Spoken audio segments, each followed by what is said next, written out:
Welcome to Talking Point. The London mayoral election will be held on the 6th of May this year. Today, we have a special guest, the Conservative Party candidate for the London mayor, a former youth worker and a special advisor to ex-Prime Minister David Cameron, Mr. Shaun Baily. Welcome to the show.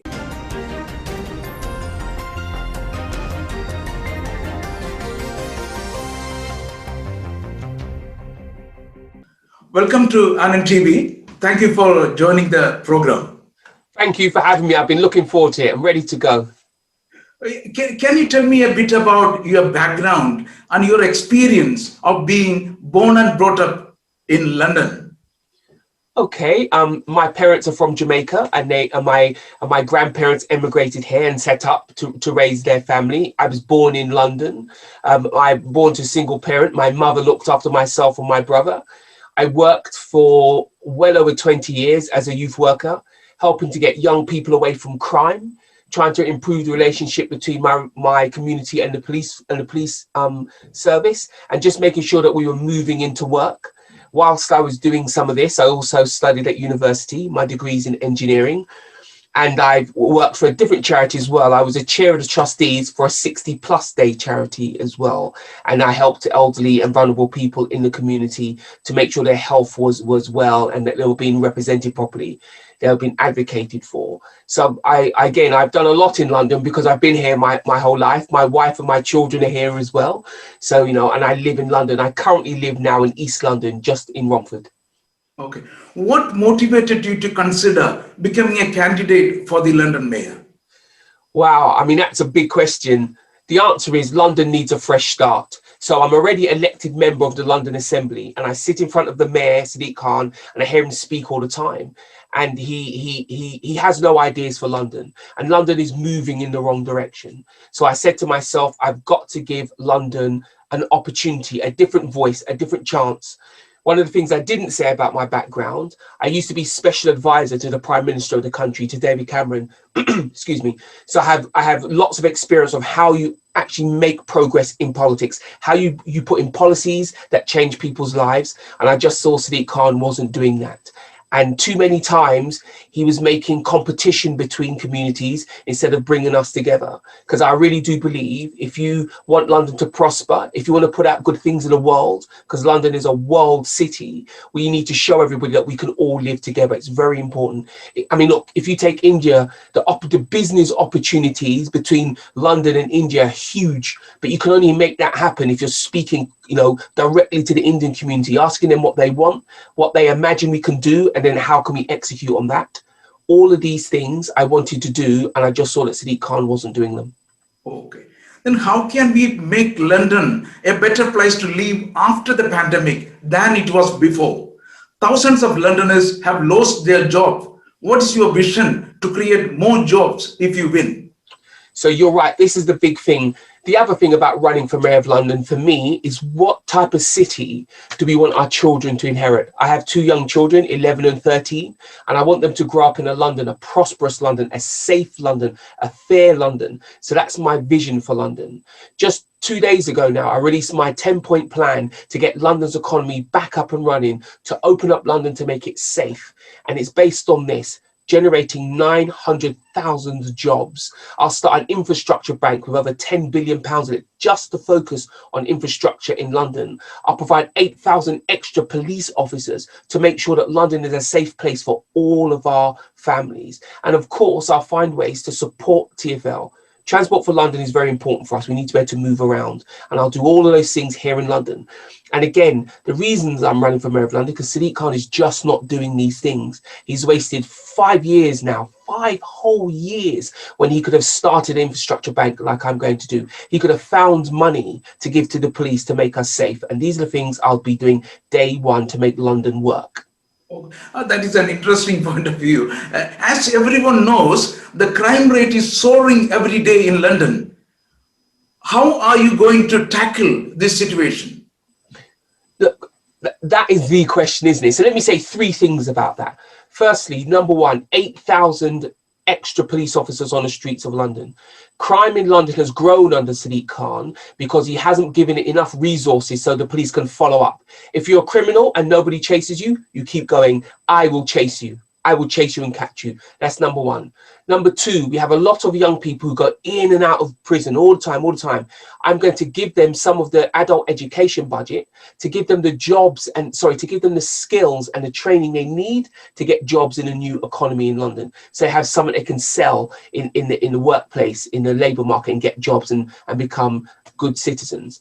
And the other piece as well, we cannot arrest our way out of this situation. We have to help the poor community as well, which I've talked about, but we also have to help young people. So I'll be setting up at least 32 new youth zones in London and providing 4,000 youth workers so that our children can relax, they can learn the non-academic skills they need to succeed, and they can be kept safe. So that's just the first three things I'll be doing.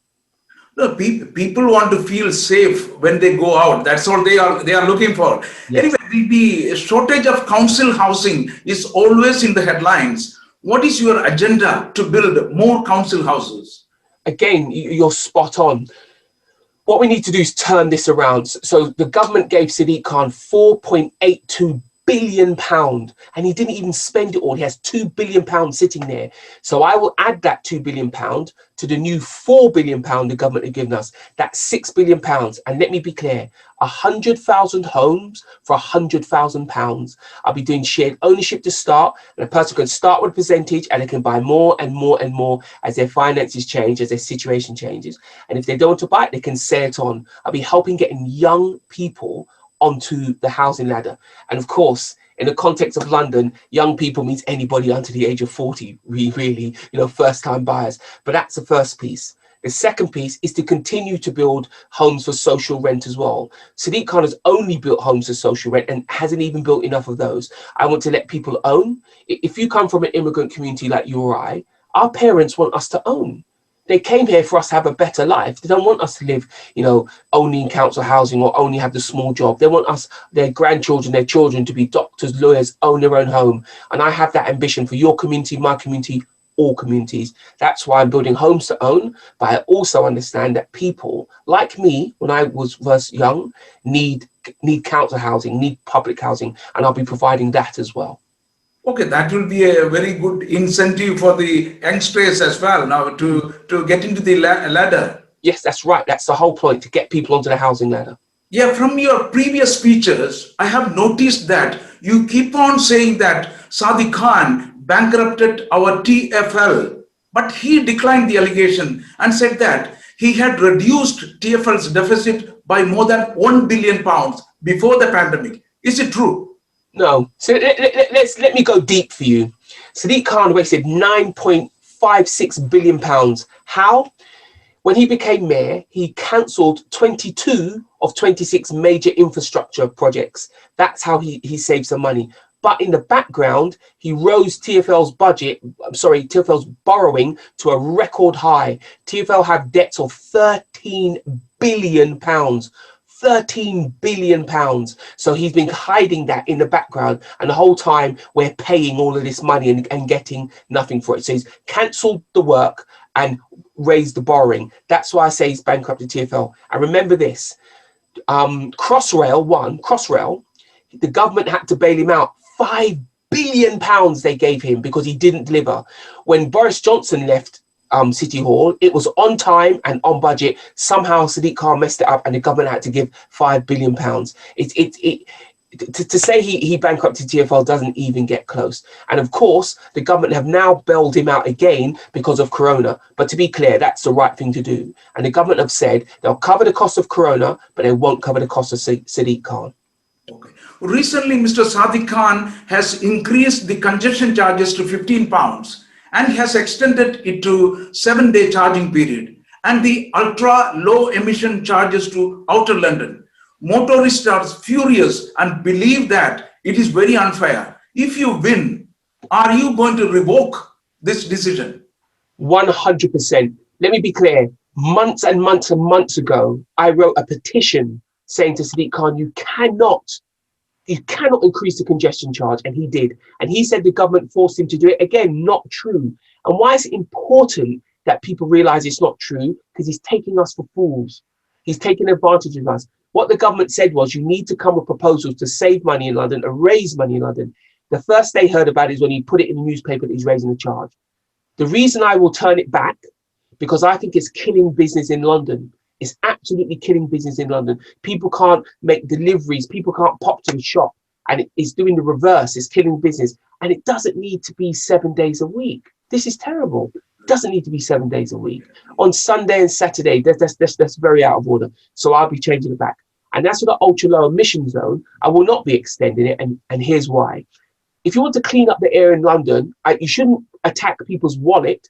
You should attack the source of the bad air quality, which is buses and taxis. So what I'm going to do, I'm going to make the entire bus fleet green, low emissions, zero emissions, excuse me, by 2025, because that's the equivalent of taking more than 1 million cars from the roads of London. That's what you should be doing. I'll be getting cab drivers. We have 23,000 black cabs in London.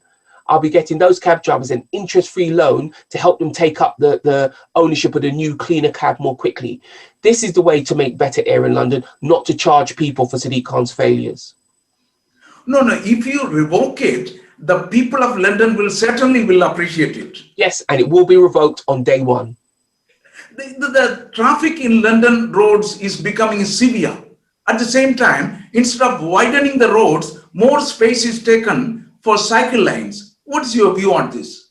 This is why. So we have a thing called low traffic neighborhoods. And I put up another petition, which 60,000 people signed to say, stop this. I said, we must stop these low traffic neighborhoods. We should only put them in where the local people want them. We need proper consultation. So I will bring a stop to them, because stopping the traffic moving around in London causes poor air quality and huge amounts of traffic jams. That's the first thing. If we want people to not use cars in London, then they have to have a better alternative. That's why I'll be starting an infrastructure bank to make sure that TfL has money to invest in improvements. And that's why I'll be doing lots around car clubs and also night delivery, taking some of the traffic off the road in the day, in the night, only in places where it's appropriate, so that we can move around in London. Being able to move around in London is very important for people and also for our economy. Lots of my community people are working in the NHS as doctors and nurses. They have played a pivotal role to save the nation from this pandemic. What is your thought on these frontline workers? I mean, the first thing to say is thank you. You know, my own mother works in a GP surgery, so I've been hearing the stories very every day about how overwhelming it is, how many people are coming. So thank you to doctors and nurses who are doing that. And of course, I used to sit on the board of a hospital, so I know how these work. The thing I would say is this: that the black and minority community across London was hugely affected by the outbreak of COVID. And I think it led to a lot of lessons that will need to be learned about how we protect our own health personally and the health that we ask to happen in our communities, so we go beyond that. And I think the fact that we have lots of doctors, particularly in the Indian community, gives us a really good chance to learn those messages and for those messages to be put out in the community. And I'd also say as well, let's remind people, let's encourage people to take the vaccination.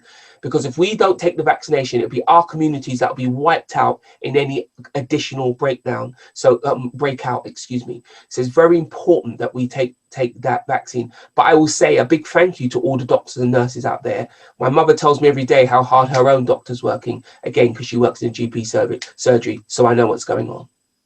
More investment is inevitable to accelerate more employment and business opportunities in London. How will you attract more investment to our city? There's three things I'd say.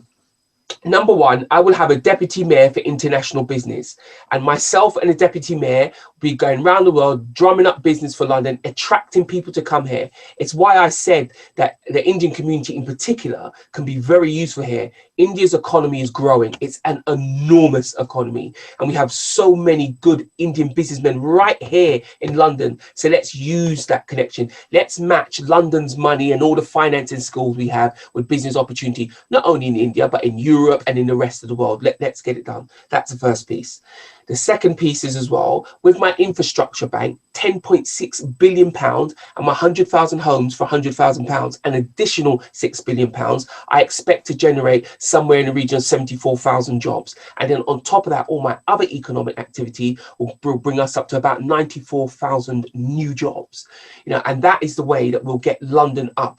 We have to make sure that the whole world knows that we are open for business, we are commercial, we are ready for innovation, and this is the best place to start and grow a business. And my job as London Mayor, along with my Deputy Mayor for International Business, that will be our jobs, to bang the drum for London, to make sure we attract more money and more business. This certainly will benefit the unemployed, of course. Yes, of course. It's about, when I say business, there's two things I mean. One is business, but the other is employment. People need jobs so they can look after their families. Finally, if you win the election, what are your promises to Londoners to make London cleaner, greener, and a safer place to live? So here's what I'm saying. Firstly, to make London clean and greener, I've talked about taking dirty old buses off the road, taking dirty old cabs off the road. The other piece as well is to open up the green belt land around London. There's lots of it, but we need to let people use it so they can walk their dog, they can relax in the countryside, etc. We need to get that done as well. There's other things I want to do with planning permission, to look at how we get new boilers in, because as we bring car emissions down, old boilers become the most polluting thing. We need to change those as well. We do lots of things to keep our parks clean and open so families, etc., can use them. And all of these steps are how we get London to be cleaner and greener. But the key thing to me, and it goes back to a question that you asked, is what do we do about our health? And I think getting an active London, a walking London, a London that's more aware of the health challenges our community faces, high blood pressure, heart disease, diabetes, these are the things that in our community. I'll be running a health project so that we are aware of the traps and that we can look after ourselves. Because this is my plan, to make London cleaner, greener, fairer, and more affordable. Okay, thank you. Thank you, and I wish you every success in this election. All the best. Thank you very much. Best. Great to see you. Thank you. Thank you.